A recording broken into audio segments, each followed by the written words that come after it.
तो वो परमात्मा एक ऐसी लीला करते हैं कि भक्त को अधिक संग्रह करने की आवश्यकता नहीं है।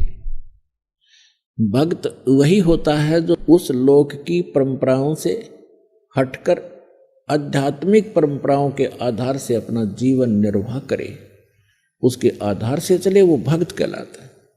अन्यथा जैसे भक्ति मार्ग पर चलने वाले व्यक्ति, कोई मार्ग पर चल रहा है, सफर यात्रा कर रहा है, तो वो कम से कम ही भार लेकर चल सकता है। और ये आपको खूब मालूम है, जो पहले यात्रा करते थे, पैदल जाते थे, तो एक थैला डालते थे काख में, उसमें एक चद्दर और एक धोती कुर्ता, नथिंग एल्स।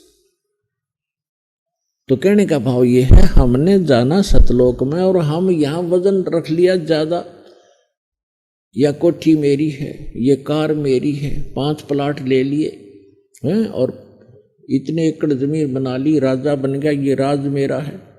इस सब को सिर पे रखे हुए एक कदम भी नहीं चल पा रहा, तो फिर हमें ज्ञान होगा कि हमने इतना वजन नहीं उठाना चाहिए जो हमारे सफर को बाधा करे। इसलिए कम से कम संग्रह करो।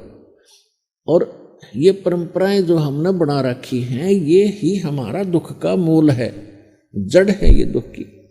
ब्याह शादी में लोग दिखावा ड्रामा करना, नाचना गाना, डीजे बजाना, कोई बात है ये? हमने बहुत से देखा, पहले दिन डीजे बजा रहे हैं, लड़के का विवाह है, धरती तोल रखी, अगले दिन वो दूल्हा ही मर जाता है दुर्घटना के अंदर। अब टक्कर मार कर रो रहे हो, अब बजाओ डीजे। तो ऐसे गंदे लोक में, और हम ये ऐसी परंपराएं बनाकर अपना जीवन नाश कर रहे हैं। दहेज लेते हैं, लोग दिखावा देते हैं, तो ये नहीं करना चाहिए हम, क्योंकि सारा जीवन कमाते रहते हैं, फिर उठाकर ब्याह और कोठी पर लगा देते।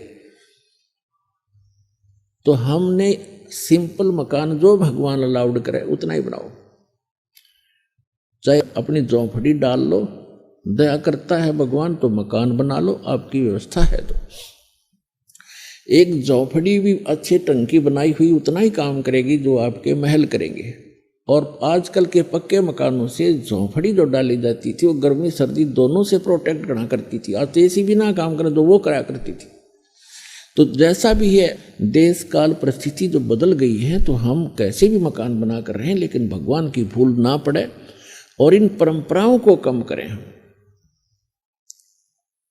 ताकि जैसे कि आज के हमारी रिवाज बन गई है, बेटी को हमने दुश्मन बना लिया गलत परंपराएं करके। क्योंकि लड़की जन्म होते ही हम ये मान लेते हैं ये भार बन गई, क्योंकि इसका विवाह करना 2-4 लाख रुपया लगाने पड़ेंगे तब कोई ग्रहण करेगा, फिर उसको बच्चा होगा, कदे पी लिया, कदे छूट छक, कदे फलाना, फिर भात हो गया। तो ये क्या आवश्यकता है इन चीज़ों की? ये मैन मेड है, गॉड मेड नहीं है। और हमने इनको खत्म करना पड़ेगा। तो बेटी देखना, सब चाह करेंगे बेटी हो, क्योंकि वजन ही नहीं रहेगा हमारे ऊपर।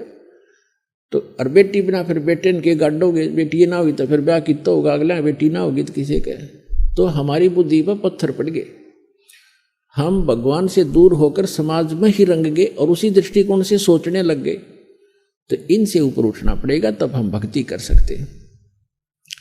हम सतलोक चलना है तो इन मर्यादाओं का अपना पालन करना पड़ेगा। यदि आप विद्यार्थी हैं तो विद्यार्थी वाला ही काम करे, और फिर वो अगर वो बच्चों में गधों पर बैठकर घूमता है गांव में जाकर, तो विद्यार्थी नहीं है और स्कूल आता नहीं है।